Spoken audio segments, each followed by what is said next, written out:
B&B Trailers of Savannah.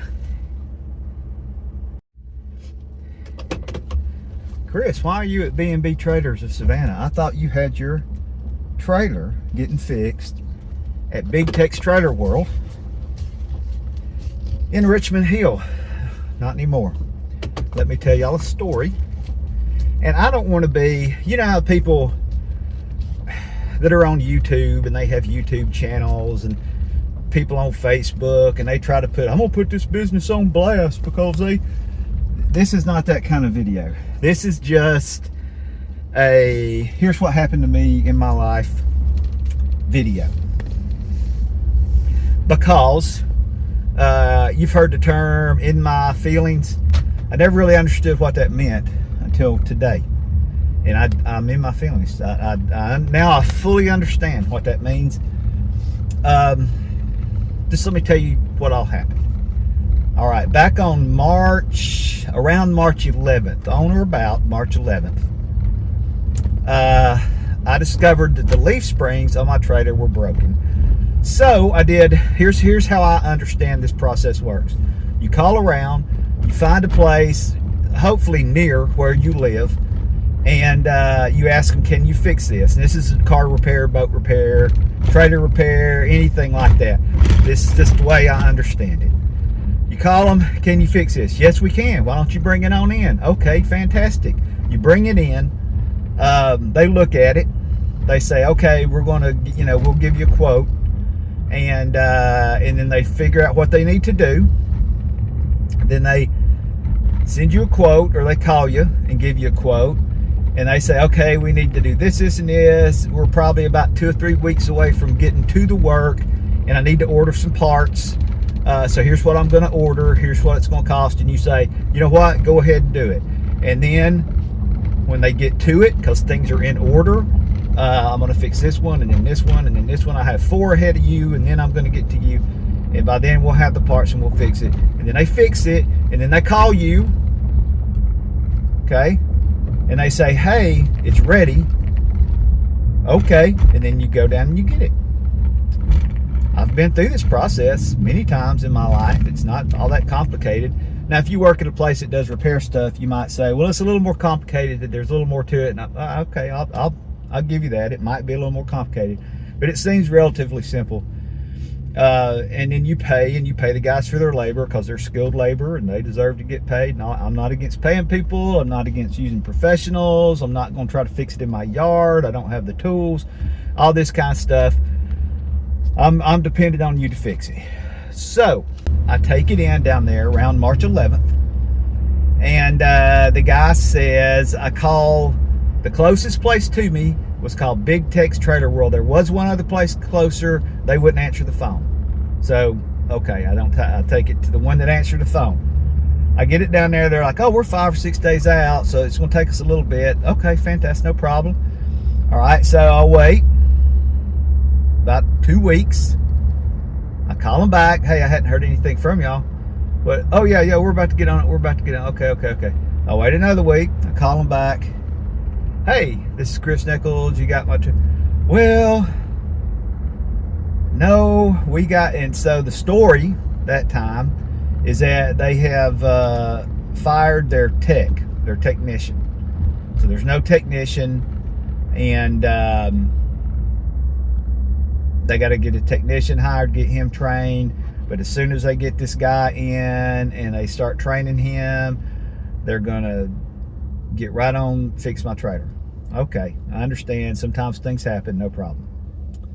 So I wait a little, a week or so later, call them back. Oh yeah, we got to get the parts. I'm waiting on Dexter to send me the parts and all. So I'm like, oh, you didn't have the parts yet? Well, yeah, I mean, but you're next. We got behind because we had, okay. I understand. Things happen, okay, in our lives. And so okay, fine, fix it. And so then, after talking to a bunch of different people, they gave me the idea that if you have a different kind of axle on your trailer other than the kind I have, you don't have to have leaf springs, and they last a lot longer in salt water. So I thought, you know what, since we're waiting, why don't I just call the guy and say, you know what? Why don't you just give me one of these new axles? It costs more, but I think it'll be worth it in the long run for me to get a new axle. The guy says, that's a fantastic idea. I'm going to order you an axle for your trailer. I'm going to do it right now. Great. Week or two later, hey, have you ordered my axle? Now, who is this again? Chris Nichols. Do you have it? No, let me check. Let me see. I don't know if the secretary did it. The guy down at the shop was supposed to call you, and I'm like, okay. So I called back a little while later. Have you ordered my axle? Yes. Now, at this point, we're about 8 or 9 weeks or more into it. And because today is June 3rd or 2nd or 3rd or something, 4th. Anyway, we got it. It's on the way. We're supposed to be getting a trailer in, with this. I called back later. Well, no, we don't. So I went down there. Okay, when I go down there, the guy looks at me. I tell him who I am. He starts pulling out all these files of stuff that they're working on and who's doing what and when and what order. And my name's not on any of those files. There's no file for me or my boat. Which one's your boat? And I said, can we go out there and look at my boat and my boat trailer? And he's like, yeah, sure. So we go out there. He shows me 2 trailers and he says, we don't even know who these trailers belong to, because my secretary has just been instead of putting names on them, she just puts boat trailer. And you don't know we don't even know who to contact to let them know that their boat trailers are ready. And I was like, that's not what I wanted to hear.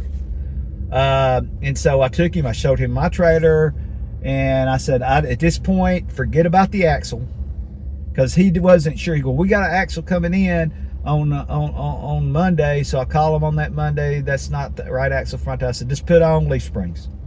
Let's just go back to the original plan. That's the easiest thing to do. It doesn't take any time. Put on leaf springs. Okay, yeah, we'll get right on that.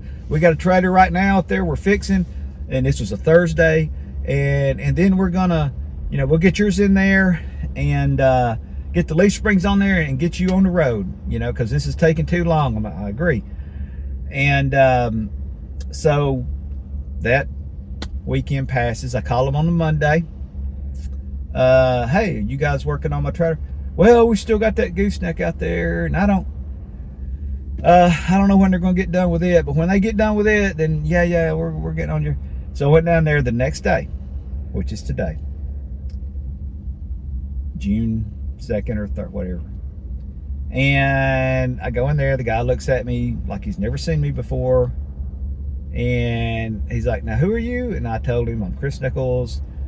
I've called you 500 times. They have never, in all this time, with all this stuff that has happened and all these setbacks, they have not ever one time called me back or called me at all or emailed me or texted me anything. I honestly believe that at this point they would not have talked to me at all. I would have just been sitting at home. They would have been sitting there with my trailer and never contacted me and never let me know that it was not fixed, or that it was in the future going to get anything. Nothing. So he's like, I told him who I was, and I said, I talked to you I called you guys yesterday. I talked to you on Thursday last week. You were, and he just looked at me. He said, be honest with you, I don't know what I'm doing with your trailer. And I had already went out before I talked to him. When I parked in the parking lot, I went out to the shop. I saw they had a gooseneck in there. There was another trailer behind it. My boat trailer was still out in the yard with all the other trailers. And I asked the guy that was working on it. I said, are you working on this trailer and that trailer back there behind you? I mean, is that one in line? And he said, oh, I'm not working on that trailer back there. And I'm like, okay. I said, do you know when you're going to work on my boat trailer? I said, I know you're the mechanic and you're out, you do your thing. And he's like, no, what's your boat trailer? And I told him, I said, it's been sitting here like 10 or 11 weeks and I was supposed to just get leaf springs. He goes, you give me some leaf springs, I'll fix your trailer. Which I took to mean, if I took it to his house and gave him some leaf springs, he'd fix my trailer. That's how I took that, because I'm like, well, you guys are supposed to get the leaf springs. I mean, he's just working. It wasn't his fault. None of this is this guy's fault. It's whoever's running the place.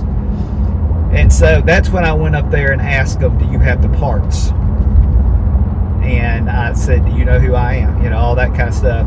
And the guy said, I honestly don't know what we're doing. I said, well, do you have the parts? He said, I don't know. And I said, I'll tell you what, just bring my trailer out here and I'll hook it up to my truck and take it home. And you're probably like, Chris, why did you leave it there that long? Because I was afraid the trailer was going to fall apart while I was riding it down the road. I was afraid it was going to break. I wanted to take it to the closest place possible. So I had to get on the phone, call somewhere over here in Savannah, B&B Trailers, and they answered the phone. And they said, bring it on over, and we'll get it fixed in a couple of weeks. I said, fantastic.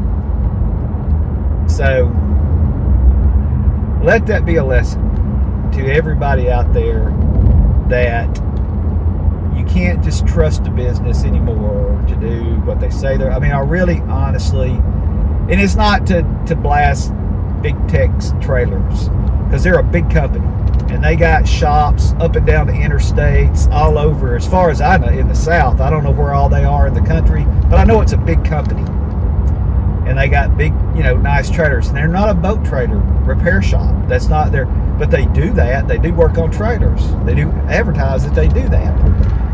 And so I don't know what happened there. I don't know what's going on, why they can't do things in the order that other repair places do. I don't know what their excuses are. But the way I look at it is I got about 15 more years, if I'm lucky, if I'm blessed, of fishing in the spring. 15 more shots in spring fishing, which is usually the best fishing. And that guy just snatched 1 year of it out from under me. He took my spring fishing. Now, I've been fishing, yes. I've driven 5 hours up to Cedartown to fish at Lake Weiss. I've gone down and fished with Paul, drove an hour and a half down there, drove an hour and a half down there to fish with Dave in St. Mary's. I have been fishing. Don't feel sorry for me. But it's frustrating that you can't, deal with a business. I mean, it was like they had no, I can't even explain it. It was like no order of how the business works or how to do anything. I don't know what they've been doing. Now that I've got that off my chest. But this new place seems to have several bays. They specialize in boat trailers, all that kind of stuff.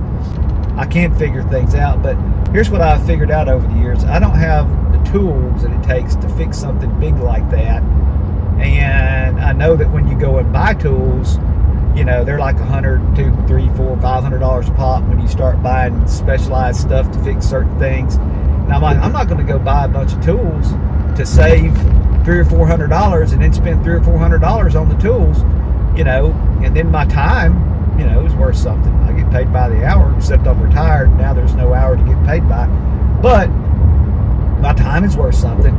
Well, apparently, in my mistake of taking it to this place, I've lost more time than I could possibly get money back for fishing. I fish 3 or 4 days a week, usually. So that's, let's see, 12. Let's say I fish 3 days a week. 12 times 3. Let's just take it down to 2. That's 20. Let's say if I only go twice a week, and it's 12 weeks. I mean, that's 24 fishing trips I missed. That's a lot, making a lot of memories with all your memory making stuff. Lord, and I didn't get. I'm not mad. But I am mad. But I didn't get mad. I didn't say anything ugly. I wanted to ask him a lot of questions about how if he's lying to me. Are you just lying to me on purpose, or are you really this incompetent, or is this the way? How do you guys stay in business? And I know I know they weren't going to make a bunch of money fixing my boat trailer. I know they make way more money selling trailers and fixing big gooseneck trailers and all that. I understand that's where their money goes, but my Lord, come on, man, come on. People in business today. I did a video a while back saying that old people should run everything, because if old people ran everything, it would be completely different. We'd do it in order. And if you got a guy that's 90 years old and he's waiting on something, wait on him first. It should be an order of age, how you fix things and repair things, because they're in a hurry. They're old. You're like, well, they were retired. They don't have anything to do. Nope, they're in a hurry. They're reaching the end, and they need something fixed like now. They don't need it fixed 5 weeks from now. So keep that in mind if you run a business. So you guys have a good day. I mean, that's really all I have to say. I can't say anything else. The more I talk, the more upset I get, the more whatever. Goodbye.